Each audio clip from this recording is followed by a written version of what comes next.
നമസ്കാരം. കിട്ടിയ അവസരം നന്നായി മുതലെടുക്കുന്ന മിടുമിടുക്കികളുണ്ട്.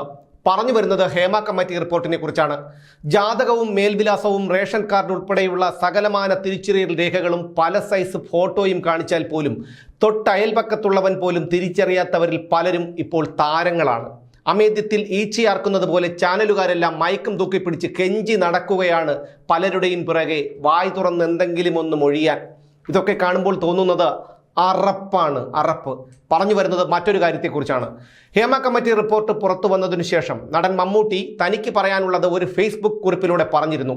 അദ്ദേഹം പറഞ്ഞത് ഞാൻ പിന്നീട് പറയാം. മമ്മൂട്ടിയെ ചോദ്യം ചെയ്തുകൊണ്ട് രംഗത്തെത്തിയിരിക്കുകയാണ് ഒരു നടി. ഇങ്ങനെ ഒരു നടിയുണ്ടെന്ന് തന്നെ അറിയുന്നത് ഇതേക്കുറിച്ചുള്ള ഒരു വാർത്ത ഒരു ന്യൂസ് പോർട്ടലിൽ കണ്ടപ്പോഴാണ്. എന്തായാലും അവരുടെ പേര് പറഞ്ഞ് 4 പേരെ കൂടി അറിയിക്കാൻ എനിക്ക് താല്പര്യമില്ല. തൻ്റെ ഇൻസ്റ്റഗ്രാം സ്റ്റോറിയിലൂടെ അവർ പറഞ്ഞതിനെക്കുറിച്ച് ഞാൻ പറയാം. മലയാളത്തിലെ മഹാനടൻ എന്ന നടൻ്റെ നിലപാട് വായിക്കേണ്ടി വന്നു. ഇതിലും സഹാനുഭൂതിയോടെ എഴുതാൻ ChatGPT കഴിയും. എനിക്ക് തോന്നുന്നത് അദ്ദേഹത്തിൻ്റെ പേരക്കുട്ടിയെ കൊണ്ട് എഴുതിച്ചതാണ് ഈ നിലപാടെന്നാണ്. ഇങ്ങനെയാണ് ആ നടി പറഞ്ഞിരിക്കുന്നത്. ഇതൊക്കെ ഇന്നലെ മുളച്ചു വന്ന തകരകളാണ്. മമ്മൂട്ടി പറഞ്ഞിരിക്കുന്നത് അദ്ദേഹത്തിൻ്റെ അഭിപ്രായമാണ്. അതിനുള്ള സ്വാതന്ത്ര്യമുള്ള നാട്ടിലാണ് അദ്ദേഹം ജീവിക്കുന്നത്. മമ്മൂട്ടിയെ പോലെയുള്ള പ്രശസ്തരായ വ്യക്തികളെക്കുറിച്ച് എന്തെങ്കിലും പറയുമ്പോൾ അത് ഏറ്റുപിടിക്കാൻ ഏതെങ്കിലും പാപ്പരാസി മാധ്യമങ്ങളുണ്ടാകും. ഇതുമാത്രമേ അവർ ഉദ്ദേശിക്കുന്നുള്ളൂ. തൻ്റെ പേര് 4 പേർ പറയണം. കാരണം അവസരങ്ങൾ കിട്ടാൻ ഇതൊക്കെ വേണ്ടതാണല്ലോ, ഒരു ഫ്രീ പബ്ലിസിറ്റി. ഇനി ഇവളൊക്കെ പറയുന്നത് പോലെ മറ്റൊരാൾ പ്രതികരിക്കണമെന്നുണ്ടോ? എന്തായാലും മമ്മൂട്ടിയുടെ നിലപാട് അദ്ദേഹം ഫേസ്ബുക്കിലൂടെ പങ്കുവെച്ചത് ഇങ്ങനെയായിരുന്നു. മലയാള സിനിമാ രംഗം ഇപ്പോൾ അഭിമുഖീകരിക്കുന്ന സംഭവ വികാസങ്ങളാണ് ഈ കുറിപ്പിന് ആധാരം.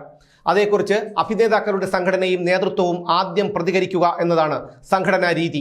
അങ്ങനെയുള്ള ഔദ്യോഗിക പ്രതികരണങ്ങൾക്ക് ശേഷമാണ് അംഗമെന്ന നിലയിൽ അഭിപ്രായം പറയേണ്ടത് എന്ന് വിശ്വസിക്കുന്നത് കൊണ്ടാണ് ഇത്രയും കാത്തത്. സമൂഹത്തിൻ്റെ പരിച്ഛേദം തന്നെയാണ് സിനിമ. സമൂഹത്തിലെ എല്ലാ നന്മതിന്മകളും സിനിമയിലുമുണ്ട്. സിനിമാ മേഖല സമൂഹം സൂക്ഷ്മമായി ശ്രദ്ധിക്കുന്ന ഒന്നാണ്. അതുകൊണ്ട് തന്നെ അവിടെ സംഭവിക്കുന്ന ചെറുതും വലുതുമായ എല്ലാ കാര്യങ്ങളും വലിയ ചർച്ചയ്ക്കിടയാക്കും. ഈ രംഗത്ത് അനഭിലഷണീയമായതൊന്നും സംഭവിക്കാതിരിക്കാൻ സിനിമാ പ്രവർത്തകർ ശ്രദ്ധിക്കേണ്ടതും ജാഗരൂകരാകേണ്ടതുമാണ്. ഒരിക്കലും സംഭവിക്കാൻ പാടില്ലാത്ത ചിലത് സംഭവിച്ചതിനെ തുടർന്ന് സിനിമാ മേഖലയെക്കുറിച്ച് പഠിച്ച് റിപ്പോർട്ട് തയ്യാറാക്കി പരിഹാരങ്ങൾ നിർദ്ദേശിക്കാനും നടപടികൾ ശുപാർശ ചെയ്യാനും സർക്കാർ രൂപീകരിച്ചതാണ് ജസ്റ്റിസ് ഹേമ കമ്മിറ്റി. ആ റിപ്പോർട്ടിൽ പറഞ്ഞിരിക്കുന്ന നിർദ്ദേശങ്ങളെയും പരിഹാരങ്ങളെയും സർവാത്മന സ്വാഗതം ചെയ്യുകയും പിന്തുണയ്ക്കുകയും ചെയ്യുന്നു. അവ നടപ്പാക്കാൻ സിനിമാ മേഖലയിലെ എല്ലാ കൂട്ടായ്മകളും വേർതിരിവുകളില്ലാതെ കൈകോർത്തു നിൽക്കേണ്ട സമയമാണിത്. ഇപ്പോൾ ഉയർന്നു വന്ന പരാതികളിന്മേൽ പോലീസ് അന്വേഷണം ശക്തമായി മുന്നോട്ടു പോകുന്നു. ജസ്റ്റിസ് ഹേമ കമ്മിറ്റി റിപ്പോർട്ടിന്റെ പൂർണ്ണരൂപം കോടതിയുടെ മുന്നിലുമാണ്. പോലീസ് സത്യസന്ധമായി അന്വേഷിക്കട്ടെ. ശിക്ഷാവിധികൾ കോടതി തീരുമാനിക്കട്ടെ. സിനിമയിൽ ഒരു ശക്തി കേന്ദ്രവുമില്ല. അങ്ങനെയൊന്നിന് നിലനിൽക്കാൻ പറ്റുന്ന രംഗവുമല്ല സിനിമ.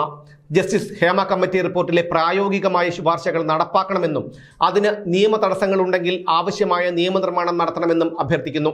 ആത്യന്തികമായി സിനിമ നിലനിൽക്കണം. ഇങ്ങനെയായിരുന്നു മമ്മൂട്ടിയുടെ കുറിപ്പ്. ഇതാണ് ഞാൻ മേൽപ്പറഞ്ഞ നടിക്ക് അസഹ്യമായ ചൊറിച്ചിലുണ്ടാക്കിയത്. വീണു കിട്ടിയ അവസരം മുതലെടുക്കുകയാണ് ഇത്തരക്കാർ. യഥാർത്ഥത്തിൽ ഇവരെ പോലെയുള്ളവരാണ് സിനിമാ രംഗത്തെ പുഴുക്കുത്തുകൾ. നിങ്ങൾ ശ്രദ്ധിച്ചോ? വർഷങ്ങളായി ഈ മേഖലയിൽ നിൽക്കുന്ന നിരവധി നടിമാരുണ്ട്. അവരിൽ ആരെങ്കിലും ഒരാൾ പീഡനാരോപണവുമായി രംഗത്ത് വന്നിട്ടുണ്ടോ? ഇല്ല.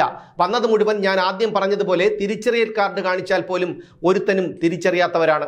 നമ്മുടെ നാട്ടിലെ നിയമം അനുസരിച്ച് ഒരു വ്യക്തിയോട് എന്തെങ്കിലും തരത്തിലുള്ള അനിഷ്ടമോ അമർഷമോ തോന്നിയാൽ അവരോട് പ്രതികാരം ചെയ്യാനുള്ള ഏറ്റവും എളുപ്പമായ മാർഗങ്ങളാണ് ജാതി പറഞ്ഞധിക്ഷേപിച്ചു, വിവാഹ വാഗ്ദാനം നൽകി പീഡിപ്പിച്ചു, സ്ത്രീത്വത്തെ അപമാനിച്ചു എന്നൊക്കെയുള്ള പരാതികൾ. ഇത് പലരും നന്നായി മുതലെടുക്കുന്നുമുണ്ട്. ഒരു കാര്യം പറയാതെ വയ്യ.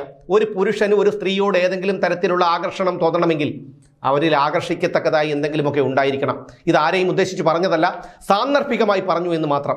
ചിലതൊക്കെ കാണുമ്പോൾ ഇത്രയെങ്കിലും പറയാതിരിക്കാൻ വയ്യ. 46 കൊല്ലങ്ങളായി സിനിമാ രംഗത്ത് നിൽക്കുന്ന മലയാളത്തിൻ്റെ മഹാനടൻ മോഹൻലാൽ ഹേമ കമ്മിറ്റി റിപ്പോർട്ട് പുറത്തു വന്നതിനു ശേഷം ആദ്യമായി പൊതുവേദിയിൽ പറഞ്ഞത് ഓർക്കുന്നുണ്ടോ? ഇന്നലെ വരെ ഞങ്ങൾ നിങ്ങളോടൊപ്പം ഉണ്ടായിരുന്നവരല്ലേ, പിന്നെ എങ്ങനെ പെട്ടെന്നൊരു ദിവസം ഞങ്ങൾ നിങ്ങൾക്ക് അന്യരായി? ഈ വാക്കുകളിലുണ്ട് എല്ലാം. ഒരു കാര്യം എടുത്തു പറയാതെ വയ്യ.